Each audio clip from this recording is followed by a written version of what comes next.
ನನ್ನ ಹೆಸರು ಅವಿ ಎಂ ಬಿ, ದೈಹಿಕ ಶಿಕ್ಷಣ ಶಿಕ್ಷಕರು, ಶ್ರೀ ಕೊಂಡಜ್ಜಿ ಬಸಪ್ಪ ಪ್ರೌಢಶಾಲೆ. ಇಲ್ಲಿ ನಾನು ದೈಹಿಕ ಶಿಕ್ಷಣ ಶಿಕ್ಷಕನಾಗಿ ಕೆಲಸವನ್ನು ನಿರ್ವಹಿಸ್ತೇನೆ. ಈಗ ದೈಹಿಕ ಶಿಕ್ಷಣದಲ್ಲಿ ಬರ್ತಕ್ಕಂಥ ವಾಲಿಬಾಲ್ ತಾತ್ವಿಕ ವಿಭಾಗ. ತಾತ್ವಿಕ ವಿಭಾಗ ಅಂತಂದರೆ ಪಾಠ ಮಾಡ್ತಕ್ಕಂಥದ್ದು, ನೀವು ಅದನ್ನು ಗ್ರಹಿಸ್ತಕ್ಕಂಥದ್ದಕ್ಕೆ ನಾವು ತಾತ್ವಿಕ ವಿಭಾಗ ಅಂತಂದೇಳಿ ಕರಿತೇವೆ. ಈಗ ಪ್ರಾಯೋಗಿಕ ಗೊತ್ತು, ನಿಮಗೆ ತಾತ್ವಿಕ ಗೊತ್ತು. ಪ್ರಾಯೋಗಿಕ ಅಂತಂದರೆ ಹೊರಗಡೆ ಕರ್ಕೊಂಡು ಹೋಗಿ ಒಂದು ಬಾಲ್ ಕೊಟ್ಟು, ಒಂದು ನಟ್ ಕಟ್ಟಿ, ಒಂದು ಅಂಕಣ ರೆಡಿ ಮಾಡಿ ಸಿದ್ಧ ಮಾಡಿ ಏನು ಆಟ ಆಡಿಸ್ತಾವಲ್ಲ, ಅದಕ್ಕೆ ನಾವೇನು ಕರಿತೀವಿ ಪ್ರಾಯೋಗಿಕ. ಈ ತಾತ್ವಿಕ ಅಂತಂದರೆ ಪ್ರಾಕ್ಟೀಸ್ ಬಳಸ್ತವೆ, ಬ್ಲಾಕ್ಬೋರ್ಡ್ ಬಳಸ್ತವೆ, ನಿಮ್ಮ ವಿಷಯವನ್ನು ಮನವರಿಕೆ ಮಾಡ್ತೇವೆ ಅಲ್ವಾ, ಆ ವಿಷಯದ ಬಗ್ಗೆ. ಇದಕ್ಕೆ ನಾವೇನಂತ ಕರಿತೇವೆ ತಾತ್ವಿಕ ವಿಭಾಗ ಆಗ್ಬೋದು. ಇದರಲ್ಲಿ ತಾತ್ವಿಕ ವಿಭಾಗದಲ್ಲಿ ನಿಮಗೆ ವಾಲಿಬಾಲ್ ಅಂದ್ರೆ ಏನು, ಹಿಂದಿನ ತರಗತಿಯಲ್ಲಿ ನೀವೆಲ್ಲ ನೋಡ್ಬಿಟ್ಟಿದ್ದೀರಿ. ಕ್ಲಾಸ್ ಹಾಕ್ರಿ, ಕ್ಲಾಸ್ ಹಾಕ್ರಿ. ಪಾಠ ಕಡೆ ಎಲ್ಲ ಗಮನ ಇದೆಯಲ್ಲ, ಎಲ್ಲ ಇದೆಯಲ್ಲ.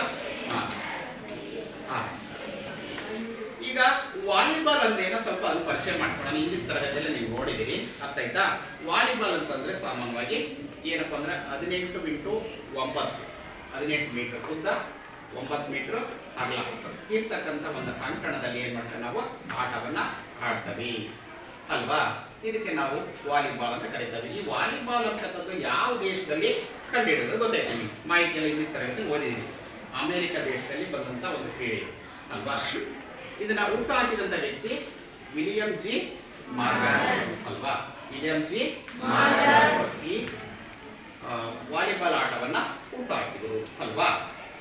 ನಿಮ್ಮ ಊರಲ್ಲಿ ಜಾತ್ರೆ ಇರುತ್ತೆ. ಜಾತ್ರೆ ಇರ್ತಕ್ಕಂಥ ಸಂದರ್ಭದಲ್ಲಿ ಅಲ್ಲಿ ನೀವು ಯಾವ ಯಾವ ಕ್ರೀಡೆಗಳನ್ನ ಆಡ್ತಾ ಇರ್ತಕ್ಕಂಥದ್ದನ್ನ ನೀವು ನೋಡಿದ್ದೀವಿ. ಯಾರಾದ್ರೂ ಒಬ್ಬರು ಒಂದೊಂದು ಹೇಳ್ಬೋದು ನಿಮ್ಮ ಊರಲ್ಲಿ. ಹೇಳಪ್ಪ ಸಂತೋಷ. ಕುಸ್ತಿ ಆಡೋದನ್ನ ನೋಡಿದ್ದೀವಿ, ಅರ್ಥ ಆಯ್ತಾ? ಮತ್ತೆ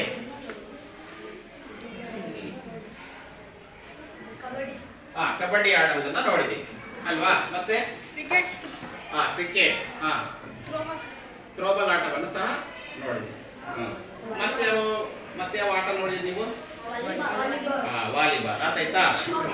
ಖೋಖೋ, ವಾಲಿಬಾಲ್ ಆಗಿರ್ಬೋದು, ಕುಸ್ತಿ ಆಗಿರ್ಬೋದು ಅಂತ ಇವನ್ನೆಲ್ಲ ಏನ್ ಮಾಡಿದ್ರಿ ನಿಮ್ಮೂರಲ್ಲಿ ಇರ್ತಕ್ಕಂಥ ಒಂದು ಜಾತ್ರೆಯಲ್ಲಿ ಇವನ್ನೆಲ್ಲ ನೀವು ನೋಡಿದಿರಿ. ಆಟ ಅಂತಕ್ಕಂಥ ಏನಾಗುತ್ತಪ್ಪ ಅಂದ್ರೆ ಮೈಯಲ್ಲಿ ರೋಮಾಂಚನವನ್ನ ಉಂಟು ಮಾಡುತ್ತೆ, ಆಯ್ತಾ? ಈ ಆಟ ಅಂದ್ರೆ ಏನಪ್ಪ ಅಂದ್ರೆ ಆಟದ ನಿಯಮಗಳಿಗೆ ಬದ್ಧರಾಗಿ ಆಟವನ್ನ ಅದರಲ್ಲಿ ತೊಡಸ್ಕೊಳ್ತಕ್ಕಂಥದ್ದು ಅಲ್ವಾ. ಈಗ ಈ ಫೈಸ್ ಯಾವ ರೀತಿಯಾಗಿ ಅಳವಡಿಕೆ ಆಗುತ್ತೆ ದೈಹಿಕ ಶಿಕ್ಷಣದಲ್ಲಿ ಸ್ವಲ್ಪ ನೋಡೋಣ. ಮೊದಲದಾಗಿ ಎಂಗೇಜ್ ಅಂತ ಕರಿತೀವಿ. ಮೊದಲನೇದು ಯಾವುದು? ಎಂಗೇಜ್. ಎಂಗೇಜ್ ಅಂದ್ರೆ ಏನಪ್ಪ ಅಂದ್ರೆ ತೊಡಗಿಸಿಕೊಳ್ಳುವಿಕೆ. ಎಂಗೇಜ್ ಅಂದ್ರೆ ಏನು? ಎರಡನೇದು ಎಕ್ಸ್ಪ್ಲೋರ್ ಅಂದ್ರೆ ಪರಿಶೋಧಿಸುವುದು. ಎಕ್ಸ್ಪ್ಲೋರ್ ಅಂದ್ರೆ ಎಕ್ಸ್ಪ್ಲೈನ್ ಏನಂದ್ರೆ ವಿವರಣೆ. ಆ ವಿಷಯದ ಬಗ್ಗೆ ನಿಮಗೆ ವಿವರಣೆಯನ್ನ ಕೊಟ್ಟು ಮನವರಿಕೆ ಮಾಡ್ತಕ್ಕಂಥದ್ದು ಅಲ್ವಾ. ಅದಕ್ಕೆ ನಾವೇನಂತ ಎಕ್ಸ್ಪ್ಲೈನ್ ಅಂತ ಕರಿತೀವಿ. ನಂತರ ಎಕ್ಸ್ಪೆಂಡ್. ಏನಪ್ಪ ಎಕ್ಸ್ಪೆಂಡ್ ಅಂತಂದ್ರೆ ವಿಸ್ತರಣೆ ಮಾಡ್ತಕ್ಕಂಥ ಹೋಗೋದು. ಒಂದು ವಿಷಯ ಇರುತ್ತೆ, ಆ ವಿಷಯದ ಬಗ್ಗೆ ಏನ್ ಮಾಡ್ತೋ ದೀರ್ಘವಾಗಿ ಅದರ ಬಗ್ಗೆ ಮಾಹಿತಿಯನ್ನ ಹೇಳ್ತಾ ಹೋಗ್ತಕ್ಕಂಥದ್ದಕ್ಕೆ ನಾವು ಎಕ್ಸ್ಪೆಂಡ್ ಅಂತ ಕರಿತೀವಿ. ಕೊನೆಯಲ್ಲಿ ಎಲ್ಲ ಪಾಠ ಎಲ್ಲ ಮುಕ್ತಾಯ ಆಗುತ್ತೆ. ಕೊನೆಗೆ ಏನ್ ಬರ್ತಪ್ಪ ಅಂದ್ರೆ ಇವ್ಯಾಲ್ಯೂಯೇಷನ್. ಏನಪ್ಪಾ ಅಂತಂದ್ರೆ ಮೌಲ್ಯಮಾಪನ. ನಾನು ಮಾಡಿದಂತ ಪಾಠ ಮಕ್ಕಳಿಗೆ ಅರ್ಥ ಆಯ್ತಾ, ಯಾವ ರೀತಿ ಅರ್ಥೈಸ್ಕೊಂಡು ಅಲ್ವಾ, ಅವರಿಂದ ಏನ್ ಪ್ರತಿಕ್ರಿಯೆ ಬಂತು ಆ ಪಾಠದ ಬಗ್ಗೆ ಅಂತಕ್ಕಂಥ ಇವ್ಯಾಲ್ಯೂಯೇಷನ್ ಅಥವಾ ಮೌಲ್ಯಮಾಪನ ಅಲ್ವಾ. ನೀವು ಕಳೆದ ವರ್ಷ ಈ ತಾಲೂಕು ಮಟ್ಟ ಆಗಿರ್ಬೋದು, ಆ ತಾಲೂಕು ಮಟ್ಟದಲ್ಲಿ ಯಾವ್ಯಾವ ಕ್ರೀಡೆಯಲ್ಲಿ ಭಾಗವಹಿಸಿದ್ರು, ಯಾರ್ಯಾರು ಭಾಗವಹಿಸಿದ್ರು ತಾಲೂಕು ಮಟ್ಟದಲ್ಲಿ? ಬರುತ್ತೆ ಹೇಳಪ್ಪ. ಥ್ರೋಬಾಲ್ ಅಲ್ಲಿ ಭಾಗವಹಿಸಿದ್ದೆ. ಯಾವ ಬಹುಮಾನ ಬಂತು, ಎಷ್ಟೇ ಪ್ರೈಸ್ ಬಂತು, ಒಟ್ಟು ಭಾಗವಹಿಸಿದ್ಯಾ? ಕೂತ. ಮತ್ತೆ ನೆಕ್ಸ್ಟ್ ಬಾಲಕಿಯರು 400 ಮೀಟರ್ ಓಟ, ಮೇಲಾಟಗಳು ಅಲ್ವಾ. ಇಲ್ಲಿ ಎರಡು ವಿಧ ನೋಡಬಹುದು, ಒಂದು ಆಟಗಳು ಮತ್ತೊಂದು ಮೇಲಾಟಗಳು. ಗೊತ್ತಾಯ್ತಾ? ಆಟಗಳಂತ ಸಾಮಾನ್ಯ ಗೊತ್ತೈತೆ, ಗೊತ್ತಾಯ್ತಾ? Kabaddi, kho kho, volleyball, throwball, basketball, short ball, cricket ಇವೆಲ್ಲ ಆಟಗಳು. ಮೇಲಾಟಗಳಂದ್ರೆ ಏನು ಅಂತ ಹೇಳೋಣ. ಮೇಲಾಟಗಳಂದ್ರೆ ಏನಪ್ಪಾ ಅಂತಂದ್ರೆ ಎಸೆಯುವುದು, ಜಿಗಿಯುವುದು, ಓಡುವುದು. ಗೊತ್ತಾಯ್ತಾ? ಇವೆಲ್ಲ ಏನಾದ್ರು ಮೇಲಾಟಗಳು. ಅರ್ಥ ಆಯ್ತಾ? ನೀನು 400 ಮೀಟರ್ ಓಟದಲ್ಲಿ ಭಾಗವಹಿಸಿದೀಯ, ಅದರಲ್ಲಿ ಎಷ್ಟು ಸ್ಥಾನ ಬಂತು? ಭಾಗವಹಿಸಿದೀಯ. ಅರ್ಥ ಆಯ್ತಾ? ತಾಲೂಕು ಮಟ್ಟದಲ್ಲಿ ನೀವು ಭಾಗವಹಿಸಿದ್ರಿ ಅಲ್ವಾ? ಮಕ್ಕಳಿಗೆ ಹೆಂಗೆ ಅಂತ ಗೊತ್ತಾಯ್ತು. ಒಂದು ವಾಲಿಬಾಲ್ ಆಟ ಅಂತಕ್ಕಂಥದ್ದಿರುತ್ತೆ. ವಾಲಿಬಾಲ್ ಆಟದಲ್ಲಿ ನಾವು ಯಾವ ರೀತಿ ಫಸ್ಟ್ ಯಾವ ನಿಯಮಗಳನ್ನು ತಿಳ್ಕೋಬೇಕು ಅಲ್ವಾ? ಯಾವ ರೀತಿಯಾಗಿ ಆಡಬೇಕು, ಅದರಲ್ಲಿ ಎಷ್ಟು ಜನ ಇರ್ತಾರೆ, ನಿಯಮಗಳು ಏನೇನು ಇರ್ತವೆ, ಕೌಶಲ್ಯಗಳು ಏನೇನು ಬರ್ತವೆ, ಅದನ್ನೆಲ್ಲ ತಿಳ್ಕೊಂಡು ಏನು ಮಾಡ್ತವೆ, ಆ ಆಟದಲ್ಲಿ ಏನು ಮಾಡ್ತೇವೆ ನಾವು ಗಮನವನ್ನು ಕೇಂದ್ರೀಕರಿಸಿ ಆ ಆಟವನ್ನು ನಾವು ಏನು ಮಾಡ್ತೇವೆ, ಆಡ್ತೀವಿ. ಗೊತ್ತಾಯ್ತಾ? ಇದರಲ್ಲಿ ಗುಂಪು ಆಟಗಳನ್ನು ನೋಡೋಣ ಅಲ್ವಾ? ಗುಂಪು ಆಟಗಳನ್ನು ಯಾವ್ಯಾವ ಅನ್ನೋದು ಗೊತ್ತಾಯ್ತು. ಅರ್ಥ ಆಯ್ತಾ? ಒಂದು ಹೇಳಮ್ಮ ಗುಂಪು ಆಟ ಹೇಳೋದು. ಗುಂಪು ಅಂದ್ರೆ ಏನಪ್ಪ ಅಂದ್ರೆ ಗುಂಪು ಆಟದಲ್ಲಿ ಗೊತ್ತಾಯ್ತು. ಗುಂಪು ಆಟಗಳಂದ್ರೆ ಎಲ್ಲರೂ ಸೇರ್ಕೊಂಡು ಆಡೋದು. ಮೇಲಾಟಗಳಂದ್ರೆ ವೈಯಕ್ತಿಕ ವಿಭಾಗ. ಅರ್ಥ ಆಯ್ತಾ? ಒಬ್ಬರು ಒಂದು ಹೇಳ್ರಿ, ಹೇಳಪ್ಪ ಭರತ. ಮೇಲಾಟಗಳಲ್ಲಿ ಒಂದು ಹೇಳು. ಅದು ಮೇಲಾಟಗಳು. ಅರ್ಥ ಆಯ್ತಾ? ಆಟಗಳು. ಗುಂಪಾಟ. ಗುಂಪಾಟದಲ್ಲಿ ಯಾವ್ದಾರು ಒಂದು ಹೆಸರು ಹೇಳು. Kabaddi. Next cricket. Cricket. Kho kho. Hockey. Volleyball. ಗುಂಪಾಟ. ಅದು ಮೇಲಾಟ. ಫುಟ್ಬಾಲ್. ಫುಟ್ಬಾಲ್. ಹಾಕಿ. ಮತ್ತೆ ನೆಕ್ಸ್ಟ್ ಬಾಲಕಿಯರ ವಿಭಾಗದಲ್ಲಿ ಎಸ್ ಖೋಖೋ. ಗುಂಪಾಟ. ಒಬ್ಬರಿಂದ ಆಡಕ್ಕಾಗಲ್ಲ. ಅರ್ಥ ಆಯ್ತಾ? ನೀವು 400 ಮೀಟರ್ ಭಾಗವಹಿಸಿದ್ರೆ ಅದು ವೈಯಕ್ತಿಕ ಆಟ ಅಲ್ವಾ? ಇಲ್ಲಿ ನಾನು ಕೇಳ್ತಿರೋದೇನು? ಆಟಗಳು, ಗುಂಪು ಆಟಗಳು. ಎಸ್ ಎಸ್ ಎಸ್ ಒಬ್ಬರಿಂದ ಆಗಲ್ಲ, ಅದು ವೈಯಕ್ತಿಕ ವಿಭಾಗ. ಮೇಲಾಟ ವೈಯಕ್ತಿಕ ವಿಭಾಗ, ಇದು ಗುಂಪಾಟ. ಅರ್ಥ ಆಯ್ತು? ನಿಮ್ಗೆ ಅರ್ಥ ಆಯ್ತು ಯಾವ್ಯಾವ ಆಟಗಳು? ಕಳೆದ ವರ್ಷ ವಾಲಿಬಾಲ್ ಕ್ರೀಡೆಯ ಬಗ್ಗೆ ತಿಳಿದುಕೊಂಡ ವಿಷಯವನ್ನು ಚರ್ಚಿಸಬಹುದು. ಕಳೆದ ವರ್ಷ ಏನ್ ಮಾಡಿದ್ರಪ್ಪ ಅಂತಂದ್ರೆ ವಾಲಿಬಾಲ್ ನೋಡಿದ್ವಿ. ವಾಲಿಬಾಲ್ ಅಂಕಣದ ಬಗ್ಗೆ ನೋಡಿದ್ವಿ. ಅಂಕಣದ ಬಗ್ಗೆ ಪರಿಚಯ ಮಾಡ್ಕೊಡಿ ಅಲ್ವಾ? ವಾಲಿಬಾಲ್ ಅಂಕಣವನ್ನ ನಿಮಗೆ ಬರೆದು ಅದರಲ್ಲಿ 18 ಮೀಟರ್ ಉದ್ದ ಇರುತ್ತೆ, 9 ಮೀಟರ್ ಅಗಲ ಇರುತ್ತೆ. ಈ ಕಡೆ ಮೈದಾನದಲ್ಲಿ 6 ಜನ ಇರ್ತಾರೆ, ಮತ್ತೊಂದು ಮೈದಾನದಲ್ಲಿ 6 ಜನ ಇರ್ತಾರೆ. ಇಬ್ಬರ ಮಧ್ಯೆ ನಡೀತಕ್ಕಂಥ ಒಂದು ಕ್ರೀಡೆ ಯಾವ್ದು? ವಾಲಿಬಾಲ್. ಆಯ್ತಾ? ವಾಲಿಬಾಲ್ ನಲ್ಲಿ 3 ಸೆಟ್ ಇರುತ್ತೆ. 3 ಸೆಟ್ ಅಲ್ಲಿ ಏನ್ ಮಾಡ್ತಾರಪ್ಪ ಅಂದ್ರೆ 2 ಸೆಟ್ ಯಾರು ಗೆಲ್ತಾರೋ ಅವ್ರು ಏನಾಗ್ತಾರೆ, ಜಯಶಾಲಿ ಆಗಿ ಹೊರಗೆ ಹೋಗ್ತಾರೆ. ಅಂತ ಇದ್ದ. ಈಗ ನಂತರ ಈ ವಾಲಿಬಾಲ್ ನಿಯಮಗಳು ಗೊತ್ತಾಯ್ತು. ವಾಲಿಬಾಲ್ ಕೌಶಲ್ಯಗಳು ಹಿಂದಿನ ತರಗತಿಯಲ್ಲಿ ತಿಳ್ಕೊಂಡಿದೀವಿ ಅಲ್ವಾ? ವಾಲಿಬಾಲ್ ಕೌಶಲ್ಯಗಳು ತಿಳ್ಕೊಂಡಿದ್ದೀರಿ, ವಾಲಿಬಾಲ್ ನಿಯಮಗಳನ್ನು ತಿಳ್ಕೊಂಡಿದ್ದೀರಿ ಅಲ್ವಾ? ಅದರ ಇತಿಹಾಸವನ್ನು ಸಹ ತಿಳ್ಕೊಂಡಿದ್ದೀರಿ. ಆಯ್ತಾ? ಇದು ನಮ್ಮ ದೇಶದ ಕ್ರೀಡೆ ಅಲ್ಲ ಅಲ್ವಾ? ನಮ್ಮ ದೇಶದ ಕ್ರೀಡೆನಾ ಈ ವಾಲಿಬಾಲ್? ನಮ್ಮ ದೇಶದ ಕ್ರೀಡೆ ಅಲ್ಲ. ಹಾಗಾಗಿ ಈ ಕ್ರೀಡೆ ಯಾವ ದೇಶದಪ್ಪ? ಅಮೆರಿಕ. ಅಮೆರಿಕ ದೇಶ. ಯಾವ ದೇಶದ ಕ್ರೀಡೆ? ಅಮೆರಿಕ ದೇಶದ ಕ್ರೀಡೆ. ಅರ್ಥ ಆಯ್ತಾ? ಈ ವಾಲಿಬಾಲ್ ಆಟವನ್ನ ಕಂಡುಹಿಡಿದವರು ಒಬ್ರು ಹೇಳ್ಬೇಕು. ವಾಲಿಬಾಲ್ ಆಟ ಯಾರು ಕಂಡುಹಿಡಿದ್ರು? ಕುತ್ಕೊಳ್ಳಪ್ಪ. William G. ಈ ಆಟವನ್ನ ಯಾವ ಆಟ? ವಾಲಿಬಾಲ್ ಆಟವನ್ನ ಕಂಡುಹಿಡಿದ್ರು. ಅರ್ಥ ಆಯ್ತಾ? ಈಗ ಒಬ್ಬ ವ್ಯಕ್ತಿ ಏನ್ ಮಾಡ್ತಾನಪ್ಪ ಅಂದ್ರೆ ಒಂದು ಬಾಲ್ ಕೊಡ್ತಾನೆ ಕೈಗೆ. ಒಂದು ಬಾಲನ್ನ ಕೈಗೆ ಕೊಟ್ಟು ಆ ವ್ಯಕ್ತಿಗೆ ಏನ್ ಮಾಡ್ತಾರಪ್ಪ ಅಂದ್ರೆ ಸರ್ವಿಸ್ ಮಾಡಪ್ಪ ಅಂತ ಕಳಿಸ್ತಾರೆ. ಸರ್ವಿಸ್ ಅಂದ್ರೆ ಏನು?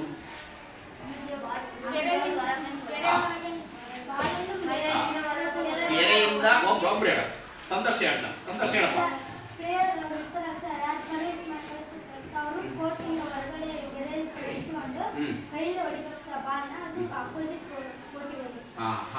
ಎದುರಾಳಿ ಅಂಕಣ. ಯಾವ ಅಂಕಣ? ಎದುರಾಳಿ ಅಂಕಣ ಹೋಗ್ತಕ್ಕಂಥದ್ದು ಅಲ್ವಾ? Very good. ಈಗ ಸರ್ವಿಸ್ ಮಾಡ್ಬೇಕಾದ್ರೆ ಗೊತ್ತಾಯ್ತು ನಿಮಗೆ. ಸರ್ವಿಸ್ ಮಾಡ್ಬೇಕು ಏನ್ ಮಾಡ್ತಾ ಎದುರಾಳಿ ಅಂಕಣವನ್ನ ನೋಡ್ತಾ ಇರಬೇಕು. ಅದರಲ್ಲಿ ಏನ್ ಮಾಡ್ಬೇಕಪ್ಪ ನಾವು ಮುಖ್ಯವಾಗಿ ಅಂದ್ರೆ ನಾವು ಎಷ್ಟುಗಳು ಯಾವ ರೀತಿ ತಗೋಬೇಕಂತ ನೀವು ಕೇಳಿದ್ರೆ ನಾವು ಗುರುತಿಸ್ಬೇಕು. ಏನಪ್ಪ ಅಂದ್ರೆ ಖಾಲಿ ಜಾಗ ಎಲ್ಲಿದೆ, ಖಾಲಿ ಜಾಗ ಎಲ್ಲಿದೆ ಅಂತಂದೇಳಿ ಗುರುತಿಸಿ ಆ ಖಾಲಿ ಜಾಗಕ್ಕೆ ನಾವು ಏನ್ ಮಾಡಿದ್ವಿ, ಆ ಬಾಲನ್ನ ಕಳಿಸಿದಾಗ ನಮ್ಗೆ ಏನಾಗ್ತಾ ಹೋಗುತ್ತೆ, ಪಾಯಿಂಟ್ಗಳು ಬರ್ತಾ ಹೋಗ್ತವೆ. ಅರ್ಥಾಯ್ತಾ? ಇದು ಒಂದು ಟೆಕ್ನಿಕಲ್ ತಂತ್ರ ಅಲ್ವಾ? ಏನಂತ ಕರಿತೇವೆ? ಟೆಕ್ನಿಕ್ ತಂತ್ರ ಅಂತ ಕರಿತೇವೆ. ಅರ್ಥಾಯ್ತಾ? ಈ ರೀತಿ ಮಾಡಿದಾಗ ಏನಾಗುತ್ತೆ, ಅವನಿಗೆ ಹೆಚ್ಚಿನ ಅಂಕಗಳನ್ನು ಗಳಿಸಲಿಕ್ಕೆ ಏನಾಗುತ್ತೆ, ಸಹಾಯ ಆಗುತ್ತೆ. ಅವನು ಸಹ ವಿಜಯಶಾಲಿ ಆಗ್ತಾನೆ ಅಲ್ವಾ? ಬಾಲನ್ನ ಯಾವ ರೀತಿ ಸೆಟ್ ಮಾಡಬೇಕು ಅಲ್ವಾ? ಬಾಲನ್ನ ನೀವು ಕೈ ಸಿಗ್ತದೆ ಬಾಲ್ ಬಾಲನ್ನ ಏನ್ ಮಾಡತ್ತಪ್ಪ ಅಂದ್ರೆ ನಾನು ನಿಖರವಾದ ಗುರಿ ಇರ್ಬೇಕು ಅರ್ಥ ಆಯ್ತಾ. ಓ ನನ್ನ ಕೈಗೆ ಬಾಲ್ ಸಿಕ್ಕಿದೆ, ನಾನು ಎದುರಾಳಿ ಅಂಕಣಕ್ಕೆ ಬಾಲನ್ನ ಕರೆಕ್ಟಾಗಿ ನಿಖರವಾಗಿ ಕಳಿಸ್ತೇನ, ಬಾಲ್ ಅಲ್ಲಿ ಹೋಗುತ್ತಾ ಅಲ್ವಾ. ದೃಷ್ಟಿ ಎಲ್ಲಿರ್ಬೇಕಂದ್ರೆ ಬಾಲಿನ ಕಡೆ ಇರ್ಬೇಕು. ದೃಷ್ಟಿ ಎಲ್ಲಿರ್ಬೇಕು? ಬಾಲಿನ ಕಡೆ ಇರಬೇಕು. ದೃಷ್ಟಿ ಬಾಲಿನ ಕಡೆ ಇದ್ದು ನೀವು ನೋಡ್ಬೇಕು.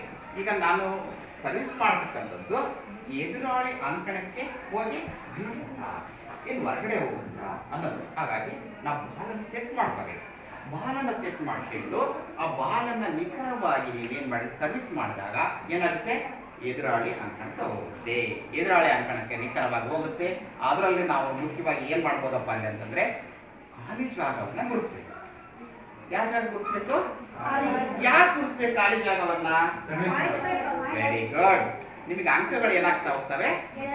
ಹೆಚ್ಚಾಗ್ತಾ ಹೋಗ್ತವೆ, ಬರ್ತಾ ಹೋಗ್ತವೆ. ಅರ್ಥ ಆಯ್ತಾ? ಹಾಗಾಗಿ ಟೆಕ್ನಿಕ್ ಅಂತ ಕರಿತೀವಿ. ಖಾಲಿ ಜಾಗವನ್ನ ನೋಡಿ ಏನ್ ಮಾಡ್ಬೇಕು, ನೀವು ಬಾಲನ್ನ ಕಳಿಸ್ಬೇಕಾಗುತ್ತೆ ಅಲ್ವಾ. ನಂತರ ಸ್ಮ್ಯಾಶ್ ಮಾಡ್ತಕ್ಕಂಥದ್ದು. ಏನಪ್ಪಾ ಸ್ಮ್ಯಾಶ್ ಅಂತ ನೀವು ಕೇಳ್ಬೋದು. ಅರ್ಥ ಆಯ್ತಾ? ನಿನ್ನ ಕೈಯಲ್ಲಿ ಚೆಂಡು ಸಿಕ್ಕಿರುತ್ತೆ. ಕೈಯಲ್ಲಿ ಚೆಂಡು ಸಿಕ್ಕಾಗ ಏನ್ ಮಾಡ್ತಾವಪ್ಪ ಅಂತಂದ್ರೆ ಪಾಸ್ ಏನ್ ಮಾಡ್ತಾನೆ, ಪಾಸ್ ಕೊಡ್ತಾನೆ. ಪಾಸ್ ಕೊಟ್ಟಾಗ ಏನ್ ಮಾಡ್ತಾನಪ್ಪ ಅಂತಂದ್ರೆ ನೀವು ಎಡಗಡೆಯಿಂದಲ ಆಗ್ಬೋದು, ಬಲಗಡೆಯಿಂದಲ ಆಗಿರ್ಬೋದು. ಏನ್ ಮಾಡ್ತಾನೆ ಅಂದ್ರೆ ಬಲವಾಗಿ ತನ್ನ ಬಲವಿತವಾದ ಕೈ ಅಲ್ವಾ, ತನ್ನ ಒಬ್ರು ಲೆಫ್ಟ್ ಹ್ಯಾಂಡ್ ಇರ್ತಾರೆ, ಒಬ್ರು ರೈಟ್ ಹ್ಯಾಂಡ್ ಇರ್ತಾರೆ. ಅದಕ್ಕೆ ಒಂದು ಪದ ಬಳಸ್ತಾರೆ. ಏನಕ್ಕೆ ಪದ ಬಳಸ್ತಾವಪ್ಪ ಅಂದ್ರೆ ತನ್ನ ಬಲಯುತವಾದ ಕೈ. ಹೊಡೆಗೆ ಪಾಯಿಂಟ್ ಯಾಕೆ ಬಳಸ್ತವೆ? ತನ್ನ ಬಲಯುತವಾದ ಕೈಯಿಂದ ಚೆಂಡನ್ನ ಶಕ್ತಿಯನ್ನ ಪ್ರಯೋಗ ಮಾಡಿ ಆ ಬಾಲಿಗೆ ಬಲವನ್ನು ತುಂಬತಕ್ಕಂಥದ್ದು, ನೆಲಕ್ಕೆ ಅಪ್ಪಳಿಸೋ ರೀತಿಯಲ್ಲಿ ಹೊಡಿತಕ್ಕಂಥದಕ್ಕೆ ನಾವು ಸ್ಮ್ಯಾಶ್ ಅಂತ ಕರೀತೇವೆ. ಇಲ್ಲಿ ಅರ್ಥ ಆಯ್ತಾ? ಸ್ಮ್ಯಾಶ್ ಅಂತ ಗೊತ್ತಾಯ್ತಾ? ಏನಪ್ಪಾ ಅಂದ್ರೆ ತನ್ನ ಬಲಯುತವಾದ ಕೈ. ಯಾಕೆ ಹೇಳ್ರಿ? ತನ್ನ ಬಲಯುತವಾದ ಕೈಯಿಂದ ಆ ಚೆಂಡನ್ನ ತನ್ನ ಶಕ್ತಿಯನ್ನ ಕೊಟ್ಟು ಅದಕ್ಕೆ ಹೊಡೆಯುವುದಕ್ಕೆ ನಾವೆಂತ ಕರಿತೇವೆ? ಸ್ಮ್ಯಾಶ್ ಅಂತ ಕರಿತೇವೆ. ಸ್ಮ್ಯಾಶ್ ಅಂತ ಕರಿತೇವೆ. ಅದು ಬೇರೆ. ಸ್ಮ್ಯಾಶ್ ಅಂದ್ರೆ ಬಾಲನ್ನ ಬಲಯುತವಾಗಿ ಅದಕ್ಕೆ ಹೊಡಿತಕ್ಕಂಥದ್ದು. ಅರ್ಥ ಆಯ್ತಾ? ಇದಕ್ಕೆ ನಾವೇನಂತ ಕರಿತೇವೆ? ಸ್ಮ್ಯಾಶ್ ಮಾಡ್ತೀವಿ.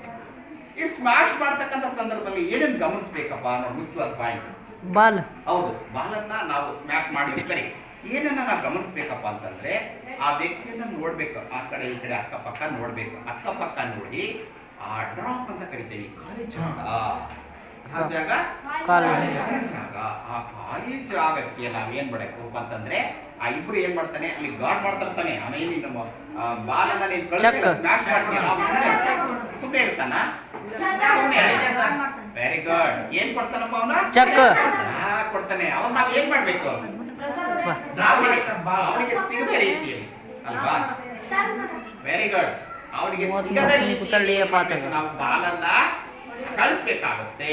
ಇಲ್ಲ ಅಂತಂದ್ರೆ ಏನಾಗುತ್ತೆ, ಪುನಃ ಅವನು ಚೆಕ್ಔಟ್ ಕೊಡ್ತಾನೆ. ಏನ್ ಮಾಡ್ತಾರೆ, ವಾಪಸ್ ನಿನಗೆ ಬರುತ್ತೆ ಅಲ್ವಾ. ಹಾಗಾಗಿ ಒಂದು ಟೆಕ್ನಿಕ್ ಮಾಡ್ಬೇಕು, ತಂತ್ರ ಮಾಡ್ಬೇಕು. ಏನ್ ಮಾಡ್ಬೇಕು, ಅವರನ್ನ ತಪ್ಪಿಸಿ ಏನ್ ಮಾಡ್ಬೇಕು, ಡ್ರಾಪ್ ಜಾಗಕ್ಕೆ ಹಾಕ್ಬೇಕು, ಖಾಲಿ ಜಾಗ ಹಾಕ್ಬೇಕು. ಅಂತ್ಯಗಳನ್ನ ನೀನು ತಗೋಬೇಕಾಗುತ್ತೆ. ಅರ್ಥ ಆಯ್ತು?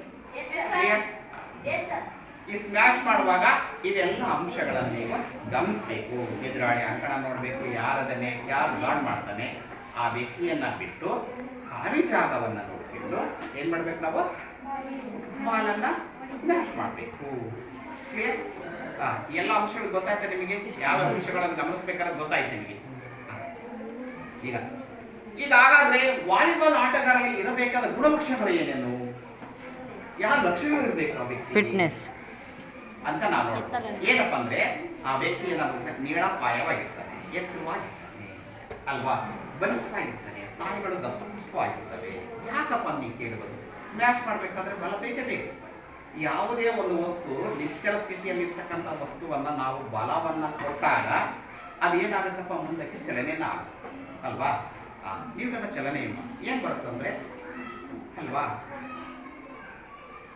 Action and reaction always equal and opposite. ನೋಡಿ ಎಂತ ಪದ ಬಳಸ್ತಾರೆ ಅಲ್ವಾ. Action and reaction always equal and opposite. ಕ್ರಿಯೆ ಮತ್ತು ಪ್ರತಿಕ್ರಿಯೆಗಳು ಯಾವಾಗಲೂ ವಿರುದ್ಧವಾಗಿರ್ತವೆ, ಸಮ ಮತ್ತು ವಿರುದ್ಧವಾಗಿ ಇರ್ತವೆ. ಅರ್ಥ ಆಯ್ತಾ? ಹಾಗಾಗಿ ನಾವು ಬಲವನ್ನು ಕೊಡಬೇಕಾಅಂತಂದ್ರೆ ಒಳ್ಳೆ ವ್ಯಕ್ತಿಯನ್ನು ನಾವು ದಸ್ಪಷ್ಟವಾಗಿರ್ತಕ್ಕಂಥ ವ್ಯಕ್ತಿಯನ್ನು ಆಯ್ಕೆ ಮಾಡ್ಕೋಬೇಕು. ನಾವು ಎತ್ತರವಾಗಿರಬೇಕು. ಎತ್ತರವಾಗಿರೋದ್ರಿಂದ ಏನು ಅನುಕೂಲ ಅಂತಂದರೆ ಆ ಸ್ಮ್ಯಾಶ್ ಮಾಡಿದಾಗ ಏನಾಗುತ್ತೆ, ನಟ್ಟಿನ ಮೇಲೆ ಹೋಗಿ ಆರಿ ಹೊಡ್ಲಿಕ್ಕೆ ಅವನಿಗೆ ಅಡ್ವಾಂಟೇಜ್ ಅನುಕೂಲ ಆಗುತ್ತೆ ಅಲ್ವಾ, ಅನುಕೂಲ ಅಂತಕ್ಕದ್ದಾಗುತ್ತೆ. ಇವೆಲ್ಲ ಅಂಶಗಳನ್ನು ನಾವು ಗಮನಿಸಬೇಕು. ಆಮೇಲೆ ವಾಲಿಬಾಲ್ ಆಟದಲ್ಲಿ ಇರ್ತಕ್ಕಂಥ ಆಟಗಾರ ಗುಣಲಕ್ಷಣಗಳು ಹೆಂಗಿರ್ಬೇಕಪ್ಪ ಅಂತಂದ್ರೆ ಅವನಿಗೆ ಏನಪ್ಪ ಅಂತಂದ್ರೆ ಆ ಬಾಲನ್ನು ನಿಖರವಾಗಿ ಗುರಿಸ್ಬೇಕು, ಆ ಆಟದ ನಿಯಮಗಳನ್ನು ತಿಳ್ಕೊಂಡಿರ್ಬೇಕು, ಸ್ಕಿಲ್ಸ್ ಅನ್ನ ತಿಳ್ಕೊಂಡಿರ್ಬೇಕು. ಸ್ಕಿಲ್ಸ್ ಮೀನ್ಸ್ ಕೌಶಲ್ಯಗಳು. ಆ ಕೌಶಲ್ಯ ಗೊತ್ತಿರ್ಬೇಕು, ಅವನಿಗೆ ಕರಗತ ಮಾಡ್ಕೊಂಡಿರ್ಬೇಕು. ವಾಲಿಬಾಲ್ ಒಳ್ಳೆ ಪ್ಲೇಯರ್ ಅಪ್ಪ ಅಂತ ಕರಿತೀವಿ. ಒಬ್ಬ ವ್ಯಕ್ತಿ ಚೆನ್ನಾಗಿ ಆಡ್ತಾ ಇರ್ತಾನೆ, ಚೆನ್ನಾಗಿ ಆಡ್ತಾ ಇರ್ತಾನೆ, ವಾಲಿಬಾಲ್ ಒಳ್ಳೆ ಪ್ಲೇಯರ್ ಅಪ್ಪ ಇವನು ಅಲ್ವಾ ಕರೀತಾರೆ. ಯಾಕಂದ್ರೆ ಆಟದ ನಿಯಮಗಳನ್ನ ಮತ್ತು ಕೌಶಲ್ಯಗಳನ್ನ ಆ ವ್ಯಕ್ತಿ ಏನ್ ಮಾಡಿರ್ತಾನೆ, ಮೈಗೂಡಿಸ್ಕೊಂಡಿರ್ತಾನೆ, ಕರಗತ ಮಾಡ್ಕೊಂಡಿರ್ತಾನೆ ಅಲ್ವಾ.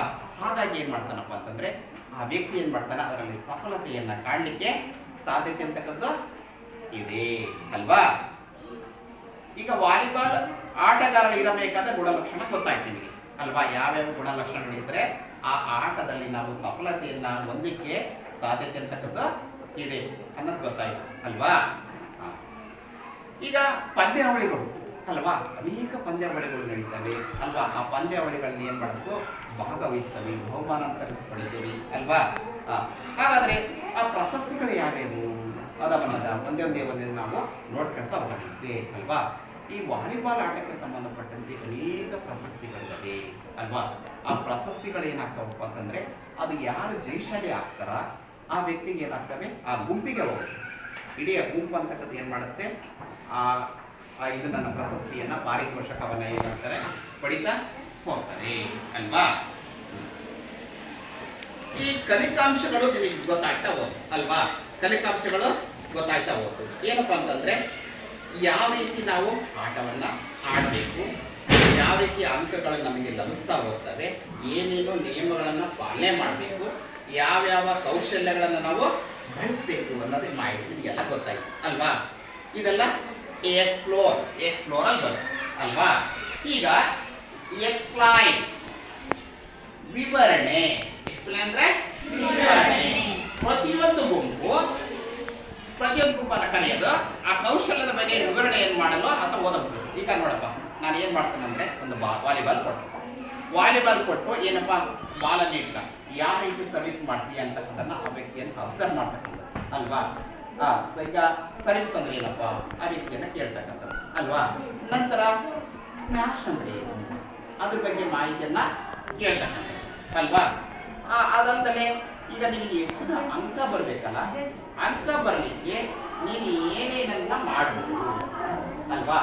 ನೀನು ಏನೇನೋ ತಂತ್ರಗಳನ್ನ ಅಲ್ವಾ, ನಾನು ಹೇಳಿ ಟೆಕ್ನಿಕ್ ಅಂತ ಪದ ಬಳಸಿದ್ದು ಅಲ್ವಾ. ಏನೇನು ತಂತ್ರಗಳನ್ನ ನೀನು ಮಾಡ್ಬೋದು ಅಲ್ವಾ. ಇವೆಲ್ಲ ಮಾಹಿತಿಗಳನ್ನ ನಾವು ಕಲೆ ಆಗ್ತಕ್ಕಂಥದ್ದು ಅಲ್ವಾ. ಪ್ರತಿಯೊಂದು ಗುಂಪನ್ನ ಕರೆದು ಆ ಕೌಶಲ್ಯದ ಬಗ್ಗೆ ಅವ್ರು ಏನ್ ಮಾಡ್ತಕ್ಕಂಥ ಮನವರಿಕೆ ಅಂತಕ್ಕಂಥದ್ದನ್ನ ಮಾಡ್ತಾ ಹೋಗ್ತಕ್ಕಂಥದ್ದು ಅಲ್ವಾ. ಈಗ ಉಳಿದ ಮಕ್ಕಳು ಇರ್ತಾವೆ, ಉಳಿದ ಮಕ್ಕಳಿಗೆ ಅದ್ರ ಬಗ್ಗೆ ಕೇಳೋದು ಅಲ್ವಾ, ವಿಷಯಗಳನ್ನ ಕೇಳೋದು, ಪ್ರಶ್ನೆಗಳನ್ನ ಕೇಳೋದು, ವಿಷಯಗಳನ್ನ ಸಂಗ್ರಹಿಸ್ತಾ ಹೋಗ್ತಕ್ಕಂಥದ್ದು ಅಲ್ವಾ. ನಿಮಗೆ ಆಟದಲ್ಲಿ ಏನಾದರೂ ಸಮಸ್ಯೆ ಬಂತಂದ್ರೆ ಅಲ್ವಾ, ಸರ್ವಿಸ್ ಬಗ್ಗೆ ಆಗಲಿ, ಆಮೇಲೆ ಸ್ಮ್ಯಾಶ್ ಬಗ್ಗೆ ಆಗಲಿ, ಏನಾದ್ರೂ ಸಮಸ್ಯೆಗಳು ಬಂದಾಗ ಆ ಸಮಸ್ಯೆಗಳನ್ನ ಏನ್ ಮಾಡ್ಬೇಕಪ್ಪ ಅಂತಂದ್ರೆ ಅದನ್ನ ನಿವಾರಣೆ ಮಾಡ್ತಕ್ಕಂಥ ಪ್ರಯತ್ನವನ್ನ ಮಾಡ್ತಕ್ಕಂಥ ಅಲ್ವಾ. ಸಾಮಾನ್ಯವಾಗಿ ಯಾರಪ್ಪ ಅಂತಂದ್ರೆ ವ್ಯಕ್ತಿನೇ ಆಗಲಿ ಯಾವ ಆಟ ಕಲ್ತ್ಕೊಂಡು ಬರಲ್ಲ, ಅರ್ಥ ಆಯ್ತಾ.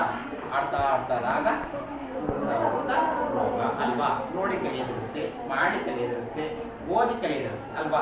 ಇವನ್ನೆಲ್ಲ ಮಾಡ್ಬೇಕಾಗುತ್ತೆ ಅಲ್ವಾ. ಈಗ ಈ ಎಕ್ಸ್ಪ್ಲೈನ್ ಗೊತ್ತಾಯ್ತು ನಿಮಗೆ ಅಲ್ವಾ. ಈ ಎಕ್ಸ್ಪ್ಲೈನ್ ಆದ್ಮೇಲೆ ಬರ್ಬಿಡೋಣ. ಒಂದೇದು ಒಣಗಿಸಿಕೊಳ್ಳುವಿಕೆ.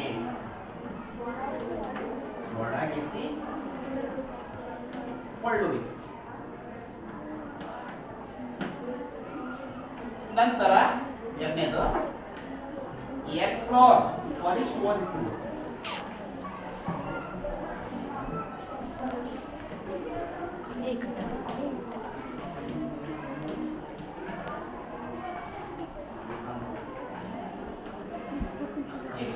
ವಿವರಣೆ ವಿವರಣೆ. ನಂತರ ನಾಲ್ಕನೇದು ವಿಸ್ತರಣೆ.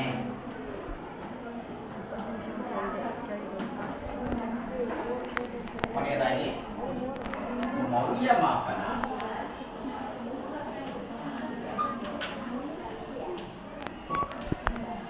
ಮೌಲ್ಯಮಾಪನ ಅದರಿಂದ ಇಷ್ಟು ಈಗ 5 P's ಅಂತ ಕರಿತೀವಿ. ನಾವೇಂತ ಕರಿತೀವಿ? 5 ಅಂತರಗಳು.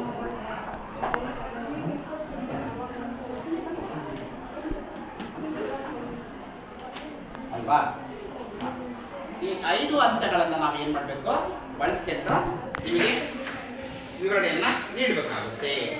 ನಂತರ ವಾಲಿಬಾಲ್ ಆಟದ ಬಗ್ಗೆ ಜ್ಞಾನವನ್ನ ನೀಡ್ತಕ್ಕಂಥದ್ದು ಅಲ್ವಾ? ಏನಪ್ಪ ಅಂದ್ರೆ ಈ ವಾಲಿಬಾಲ್ ಗೊತ್ತಾಯ್ತು. ವಾಲಿಬಾಲ್ ಎಲ್ಲಿಂದ ಬಂತು, ಯಾರು ಕಂಡಿಡಿದ್ರು, ಎಷ್ಟು ಜನ ಆಟ ಆಡ್ತಾ ಇದ್ದಾರೆ, ಅಂಕಣದ ಉದ್ದ ಮತ್ತು ಅಗಲ ಎಷ್ಟು ಅಲ್ವಾ? ಅಂಕಣದ ಉದ್ದ ಮತ್ತು ಅಗಲ ಎಷ್ಟು ನಮ್ಮ ಪೂಜಾ? ಅಂಕಣದ ವಾಲಿಬಾಲ್ ಅಂಕಣದ ಉದ್ದ ಮತ್ತು ಅಗಲ 18 ಮೀಟರ್ ಉದ್ದ ಇರುತ್ತೆ, 9 ಮೀಟರ್ ಅಲ್ವಾ? ಒಂದು ಅಂಕಣದಲ್ಲಿ ಆಡ್ತಕ್ಕಂಥ ಆಟಗಾರರ ಸಂಖ್ಯೆ ಹೇಳಮ್ಮ? 6 ಜನ. ಕೇಳಮ್ಮ. ಎದುರಾಳಿ ತಂಡದಲ್ಲಿ ಇರ್ತಕ್ಕಂಥ ಆಟಗಾರರ ಸಂಖ್ಯೆ ಹೇಳಪ್ಪ, ನೀನು ಹೇಳ. 6 ಜನ ಇರ್ತಾರೆ. ಈ ಕಡೆ ಮೈದಾನದಲ್ಲಿ 6 ಜನ ಇರ್ತಾರೆ, ಆ ಕಡೆ ಮೈದಾನದಲ್ಲಿ 6 ಜನ ಇರ್ತಾರೆ. ಇವರ ಮಧ್ಯೆ ನಡೀತದೆ ಕ್ರೀಡೆ ಅಲ್ವಾ? ಯಾವುದು? ವಾಲಿಬಾಲ್. ಆಯ್ತಾ? ನಂತರ ಈ ವಾಲಿಬಾಲ್ ನಲ್ಲಿ ಅತ್ಯುತ್ತಮ ಸಾಧನೆಯನ್ನು ಮಾಡಿರ್ತಕ್ಕಂಥವ್ರಿಗೆ ಪ್ರಶಸ್ತಿಗಳಿದ್ದಾವೆ. ಏನಪ್ಪಾ ಅಂದ್ರೆ ಸತತವಾಗಿ ಅವನು 3 ವರ್ಷಗಳ ಕಾಲ ರಾಜ್ಯ ಮಟ್ಟದಲ್ಲಿ ಮತ್ತು ರಾಷ್ಟ್ರ ಮಟ್ಟದಲ್ಲಿ ಏನ್ ತಗೊಳ್ತಾರೆ? ರಾಜ್ಯ ಮಟ್ಟ ಮತ್ತು ರಾಷ್ಟ್ರ ಮಟ್ಟದಲ್ಲಿ ಏನೇನು ಸಾಧನೆ ಮಾಡಿರ್ತಾರೆ? 3 ವರ್ಷ ಸಾಧನೆ ನೋಡ್ತಾರೆ. ಅರ್ಥ ಆಯ್ತಾ? 3 ವರ್ಷದ ಸಾಧನೆಯನ್ನ ಪರಿಗಣಿಸಿ ಅವ್ರಿಗೆ ಯಾವ ಪ್ರಶಸ್ತಿಯನ್ನ ನೀಡ್ತಾರೆ ಅಂತ ಕೇಳಿದರೆ ಅರ್ಜುನ ಪ್ರಶಸ್ತಿ. ಯಾವ ಪ್ರಶಸ್ತಿ?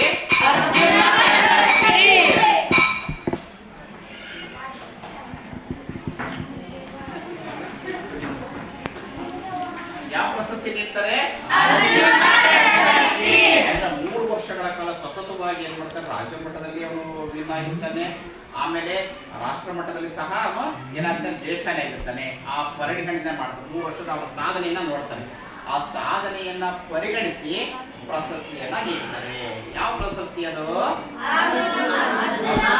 ಪ್ರಶಸ್ತಿ. ಅದ ನಂತರ ಈಗ ನೋಡ್ರಿ, ರಾಜೀವ್ ಗಾಂಧಿ ಓದ್ತಾರೆ. ಈಗ ರಾಜೀವ್ ಗಾಂಧಿ ಬಗ್ಗೆ ಮೇಜರ್ ಧ್ಯಾನ್ ಚಂದ್ ಪ್ರಶಸ್ತಿ ಬಂದಿದೆ ನೋಡಿ, ಚೇಂಜ್ ಆಗಿದೆ ಅಲ್ವಾ? ಈಗ ಆಮೇಲೆ ಏಕಲವ್ಯ ಪ್ರಶಸ್ತಿ ಅಂತ ಸಾಕು ಕೊಡ್ತಾರೆ. ಏಕಲವ್ಯ ನೆನ್ಬಿಟ್ಕೊಂಡು ಒಂದನೇದು ಯಾವುದು? ಅರ್ಜುನ ಪ್ರಶಸ್ತಿ. ಏಕಲವ್ಯ ಪ್ರಶಸ್ತಿ ಆಯ್ತಾ? ಆಮೇಲೆ ದ್ರೋಣಾಚಾರ್ಯ ಪ್ರಶಸ್ತಿ ಅಂತ ಕೊಡ್ತಾರೆ. ಯಾರಿಗೆ ಕೊಡ್ತಾರಪ್ಪ ದ್ರೋಣಾಚಾರ್ಯ ಪ್ರಶಸ್ತಿ ಅಂತ ನೀವು ಕೇಳಿದ್ರೆ ತರಬೇತುದಾರರು ಅಲ್ವಾ? ಈಗ ಒಂದು ವಾಲಿಬಾಲ್ ಅಂತ ಹೇಳಿದ್ದೀನಿ. ವಾಲಿಬಾಲ್ ನಲ್ಲಿ ಏನ್ ಮಾಡ್ತಾರಪ್ಪ ಅಂದ್ರೆ ವಿದ್ಯಾರ್ಥಿಗಳನ್ನ ತಯಾರು ಮಾಡ್ತಾರೆ. ವಿದ್ಯಾರ್ಥಿಗಳನ್ನ ತಯಾರು ಮಾಡಿ ಅವ್ರಿಗೆ ಮಾರ್ಗದರ್ಶನವನ್ನ ಕೊಟ್ಟು ಆ ಕ್ರೀಡೆಯಲ್ಲಿ ಏನ್ ಮಾಡ್ತಾರಪ್ಪ ಅಂದ್ರೆ ಆ ಗುಂಪಂತಕದ ಇರ್ತಲ್ಲ, ಆ ಗುಂಪಂತಕದಲ್ಲಿ ಸತತವಾಗಿ ಏನ್ ಮಾಡ್ತಾರೆ? ರಾಜ್ಯ ಮಟ್ಟ, ರಾಷ್ಟ್ರ ಮಟ್ಟ, ಆಮೇಲೆ ಇವು ವಿಶ್ವ ಚಾಂಪಿಯನ್ ಬರ್ತವೆ, ಒಲಿಂಪಿಕ್ ಕ್ರೀಡೆಗಳು ಬರ್ತವೆ. ಅದ್ರೆಲ್ಲ ಏನ್ ಮಾಡ್ತಾರಪ್ಪ ಅಂದ್ರೆ ಪ್ರಶಸ್ತಿಗೆ ಭಾಜನರಾಗ್ತಾರೆ ಆ ಗುಂಪು ಯಾರು ತರಬೇತಿಯನ್ನ ನೀಡಿರ್ತಾರಲ್ಲ, ಆ ತರಬೇತಿಯನ್ನ ನೀಡಿದಂತವರಿಗೆ ಏನ್ ಮಾಡ್ತಾರೆ? ಸಕ್ಕರೆಗೊಳಿಸ್ತದೆ ಅಲ್ವಾ? ಇವರು ಒಳ್ಳೆ ಟೀಮ್ ಅನ್ನ ತಯಾರು ಮಾಡಿದ್ದಾರೆ, ಇಂಥ ಪ್ರಶಸ್ತಿಗಳನ್ನೆಲ್ಲ ಕೊಡ್ತಿದ್ದಾರೆ. ಹಾಗಾಗಿ ಇವರಿಗೆ ದ್ರೋಣಾಚಾರ್ಯ ಪ್ರಶಸ್ತಿಯನ್ನು ಯಾಕೆ ಕೊಡಬಾರ್ದು ಅಲ್ವಾ? ಇದು ಅರ್ಜುನ ಪ್ರಶಸ್ತಿ, ಏಕಲವ್ಯ ಪ್ರಶಸ್ತಿ ಆಟಗಾರರಿಗೆ ನೀಡ್ತಕ್ಕಂಥವ್ರು ಅಂತ ಆಯ್ತಾ? ದ್ರೋಣಾಚಾರ್ಯ ಪ್ರಶಸ್ತಿ ಯಾರಿಗೆ ನೀಡ್ತಾರೆ? ಕೋಚ್. ಕೋಚ್. ತರಬೇತುದಾರ. ಕನ್ನಡದಲ್ಲಿ ಏನಂತಾರೆ?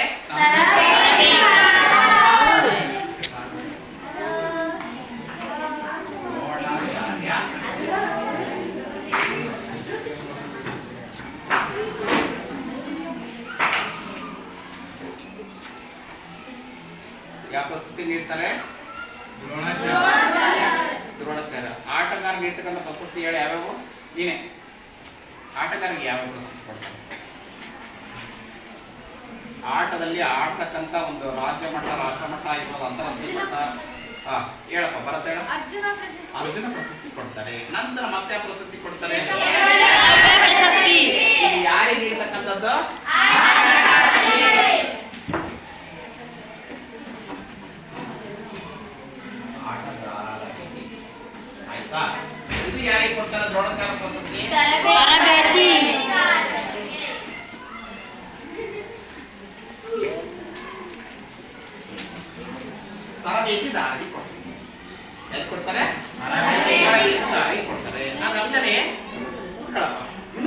ಉತ್ತಮ ಸಾಧನೆಯನ್ನ ಮಾಡಿದ್ದಾನೆ.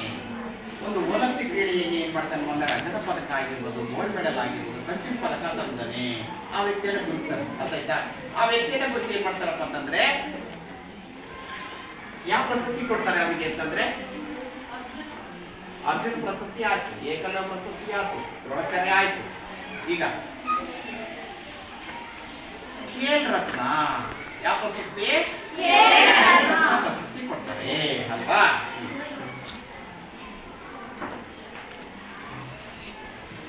ಈಗ ವಾಲಿಬಾಲ್ ಆಟದ ಬಗ್ಗೆ ಇಷ್ಟೆಲ್ಲ ಮಾಹಿತಿನ ನೀವು ತಿಳ್ಕೊಳ್ಳಿ ಅಲ್ವಾ? ಹಾಗಾಗಿ ನಾನು ನಿಮ್ಮೊಂದೊಂದು ಕ್ವಶನ್ ಕೇಳ್ತಾನೆ ಅಲ್ವಾ? ಯಾರ್ಯಾರು ಉತ್ತರ ಕೊಡ್ತೀರೋ ಗೊತ್ತಾಗುತ್ತೆ ಅಲ್ವಾ? ವಾಲಿಬಾಲ್ ಆಟವನ್ನ ಕಂಡು ಹಿಡಿದವರು ಯಾರು? ಬಸವರಾಜ್ ಹೇಳಪ್ಪ. William G Morgan. Very good. ಯಾರು ವಿಲಿಯಂ ಜಿ ಮಾರ್ಗನ್. ಹೌದು. ಇದು ನಮ್ಮ ದೇಶದ ಕ್ರೀಡೆ ಅಲ್ವಾ? ಹಾಗಾದ್ರೆ ಇದು ಯಾವ ದೇಶದ ಕ್ರೀಡೆ? ಇದು ಎಲ್ಲಿಂದ ಬಂತು? ಪವಿತ್ರ ಹೇಳಮ್ಮ. ಇದು ನಮ್ಮ ದೇಶದ ಕ್ರೀಡೆ ಅಲ್ಲ. ಇದು ಎಲ್ಲಿಂದ ಬಂದ ಕ್ರೀಡೆ? ಹಾಗಾದ್ರೆ ಈ ವಾಲಿಬಾಲ್ ಆಟದ ಉದ್ದ ಮತ್ತು ಅಗಲ ಎಷ್ಟಿರುತ್ತೆ? ಸಾಕು, ಒಬ್ಬರಿಗೆ ಒಂದೇ ಅವಕಾಶ. ಹೇಳಪ್ಪ. 18 ಮೀಟರ್ ಉದ್ದ, 9 ಮೀಟರ್ ಅಗಲ. ಒಂದು ಅಂಕಣದಲ್ಲಿ ಇರ್ತಕ್ಕಂಥ ಆಟಗಾರರು, ಒಂದು ಅಂಕಣ ನೆನ್ಪಿಟ್ಕೊಳ್ರಿ, ನಾನು ಕೇಳ್ತಾ ಇರೋದು ಅಂಕಣ ಅಂದ್ರೆ ಗೌರವ ಹೇಳಮ್ಮ. ಒಂದು ಅಂಕಣದಲ್ಲಿ ಇರ್ತಕ್ಕಂಥದ್ದು ಒಂದು ಟೀಮ್ ಕರ್ಕೊಂಡಪ್ಪ, ಒಂದು ವಾಲಿಬಾಲ್ ಟೀಮ್ ಕರ್ಕೊಂಡೋಗಿ ವಾಲಿಬಾಲ್ ಟೀಮ್ ಕರ್ಕೊಂಡಪ್ಪ ನಾವು ಎಷ್ಟು ಜನ ಕರ್ಕೊಂಡು ಆಯ್ಕೆ ಮಾಡ್ಕೊಂಡು ಹೋಗ್ತೀವಿ ಅಂತ ಹೇಳಮ್ಮ. ಪವಿತ್ರ 12 ಜನ. ಎಷ್ಟು ಜನ ಕರ್ಕೊಂಡು ಹೋಗ್ತ ನಾವು? 12 ಜನ ಕರ್ಕೊಂಡು ಹೋಗ್ತೀವಿ. ಆಯ್ತಾ? ಕುತ್ತ. ಹಾಗಾದ್ರೆ ಒಂದು ಮೈದಾನದಲ್ಲಿ ಆಡ್ತಕ್ಕಂಥ ಆಟಗಾರರು ಹೇಳಮ್ಮ. ಎಷ್ಟು ಜನಪ್ಪ? ಮೈದಾನದಲ್ಲಿ ಆಡುವ ಆಟಗಾರರು. ಒಂದು ಗುಂಪಲ್ಲಿ ಇರ್ತಕ್ಕಂಥ ಒಂದು ಟೀಮ್ ಮಾಡ್ಬೇಕಪ್ಪ ಅಂತಂದ್ರೆ ಎಷ್ಟು ಜನ ಇರ್ತಾರೆ? 12 ಜನ ಆಟಗಾರ ಇರ್ತಾರೆ ಅಲ್ವಾ?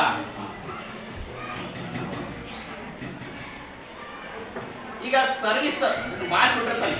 ಸರ್ವಿಸ್ ಅನ್ನ ಯಾವ ರೀತಿಯಾಗಿ ಮಾಡ್ತಾರೆ? ಸಂತೋಷ ಹೇಳ್ತಾರೆ. ಸರ್ವಿಸ್ ಅನ್ನ ಬಾಲ್ ಕೊಟ್ಟಿಲ್ಲ ಯಾವ ರೀತಿ ನಾವು ಸರ್ವಿಸ್ ಅನ್ನ ಮಾಡಬಹುದು?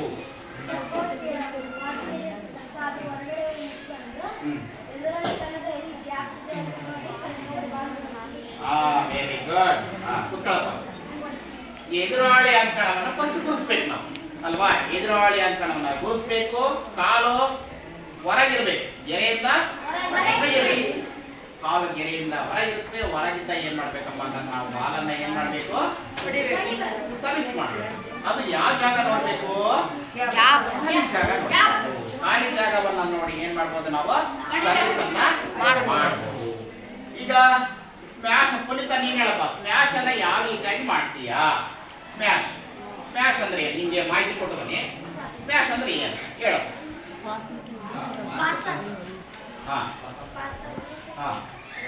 ಹೇಳು. ನಿಮ್ದೆಲ್ಲ ಈಗ ಏನೇನು ವಿಷಯ ಹೇಳು.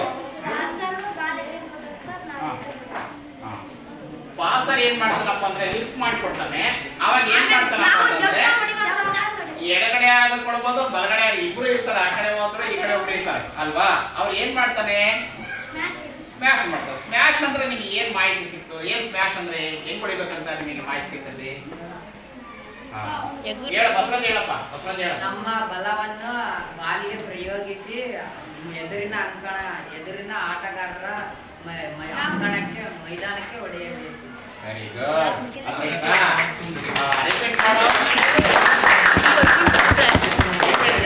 ರಿಪೀಟ್ ಮಾಡಪ್ಪ. ನಮ್ಮ ಬಲ ಪ್ರಯೋಗ ನಮ್ಮ ಬಲವನ್ನು ಬಲಯುತವಾದ ಕೈಯಿಂದ, ತನ್ನ ಬಲಯುತವಾದ ಕೈಯಿಂದ ಬಾಲಿಗೆ ಬಲ ಪ್ರಯೋಗ ಮಾಡಿ ಎದುರಿನ ಅಂಕಣದಲ್ಲಿ ಬಲ ಪ್ರಯೋಗ ಮಾಡಿ ಹೊಡೆಯಬೇಕು. ಆ ಚೆಂಡನ್ನ, ಆ ಬಾಲನ್ನ ಎದುರಾಳಿ ಅಂಕಣಕ್ಕೆ ನಾವು ಕಳಿಸ್ತಕ್ಕಂಥದ್ದಕ್ಕೆ ನಾವೇನಂತ ಕರಿತೀವಿ? ಹಾಗಾದ್ರೆ ಈ ವಾಲಿಬಾಲ್ ಆಟಗಾರಲ್ಲಿ ಇರಬೇಕಾದ ಮಾಡಬೇಕಾದ ಗುಣಲಕ್ಷಣಗಳು. ಎತ್ತರ ಪವಿತ್ರ ಹೇಳಮ್ಮ ಅಂತ ಹೇಳ್ತೀರಿ, ಕುರಿತು ಹೇಳಪ್ಪ. ಏನ್ ಗುಣಲಕ್ಷಣಗಳು ಇರ್ಬೇಕಾ ವ್ಯಕ್ತಿಗೆ ವಾಲಿಬಾಲ್ ಆಟಕ್ಕೆ ನಾವು ಆಯ್ಕೆ ಮಾಡ್ಕೊಳ್ತಾ ಬಂದ್ರೆ? ಚೆನ್ನಾಗಿ ಆಡ್ಬೇಕು. ಮತ್ತೆ ಎತ್ತರವಾದ ನಿಲುವನ್ನ ಹೊಂದಿರಬೇಕು. Very good.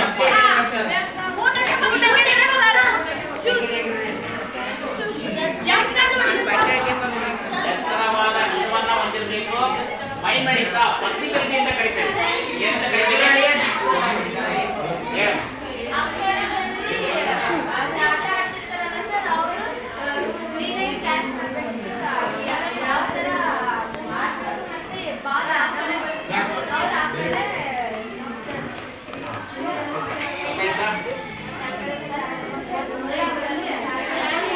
ಕೈ ಮತ್ತು ಕಾಲುಗಳನ್ನು ಚಾಚಬೇಕು. ಕೈಗಳ ಮತ್ತು ಚಲನೆ ಅಂತಕ್ಕಂಥ ಚೆನ್ನಾಗಿರ್ಬೇಕು. ಮೈ ಮಡಿತ ಅಂತಕ್ಕಂಥ ಫ್ಲೆಕ್ಸಿಬಿಲಿಟಿ ಅಂತ ಕರಿತೇವೆ.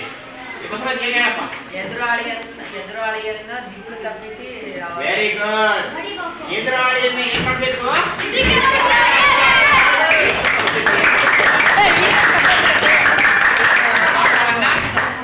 ಆಡ್ಬೇಕಾಗುತ್ತೆ. ಅರ್ಥ ಆಯ್ತಾ? ಹಾಗಾದ್ರೆ ಈ ಅರ್ಜುನ ಪ್ರಶಸ್ತಿಯನ್ನ ನಾವು ಯಾರಿಗೆ ಕೊಡ್ತೇವೆ? ಒಬ್ರು ಹೇಳ್ಬೇಕು. ಯಾರಿಗೆ ಕೊಡ್ತೇವೆ ಅರ್ಜುನ ಪ್ರಶಸ್ತಿಯನ್ನ? ನಾವು ಆಟಗಾರ ಏನ್ ಸಾಧನೆಯನ್ನ ಮಾಡಿರ್ಬೇಕು. ಹೇಳಪ್ಪ. ರಾಜ್ಯ, ರಾಷ್ಟ್ರ ಮಟ್ಟ, ಅಂತಾರಾಷ್ಟ್ರೀಯ ಮಟ್ಟದಲ್ಲಿ ಏನ್ ಮಾಡಿರ್ಬೇಕು? ಹಾಗಿರ್ಬೇಕು. ಅಂತ ವ್ಯಕ್ತಿಗೆ ಯಾವ ಪ್ರಶಸ್ತಿ ಕೊಡ್ತೇವೆ? ಮತ್ತೆ ಇನ್ನೊಂದು ಪ್ರಶಸ್ತಿ ಇದೆ. ಯಾವ ಅರ್ಥಾಯ್ತು? ಹಾಗಾದ್ರೆ ದ್ರೋಣಾಚಾರ್ಯ ಪ್ರಶಸ್ತಿಯನ್ನು ಯಾರಿಗೆ ಕೊಡ್ತೇವೆ? ಏನನ್ನ ಆಧರಿಸಿ ನಾವು ದ್ರೋಣಾಚಾರ್ಯ ಪ್ರಶಸ್ತಿಯನ್ನ ನೀಡ್ತೇವೆ? ಯಾವ ಆಧಾರದ ಮೇಲೆ ಆ ವ್ಯಕ್ತಿಗೆ ದ್ರೋಣಾಚಾರ್ಯ ಪ್ರಶಸ್ತಿಯನ್ನ ನೀಡ? ಸಂತೋಷ ಹೇಳಪ್ಪ.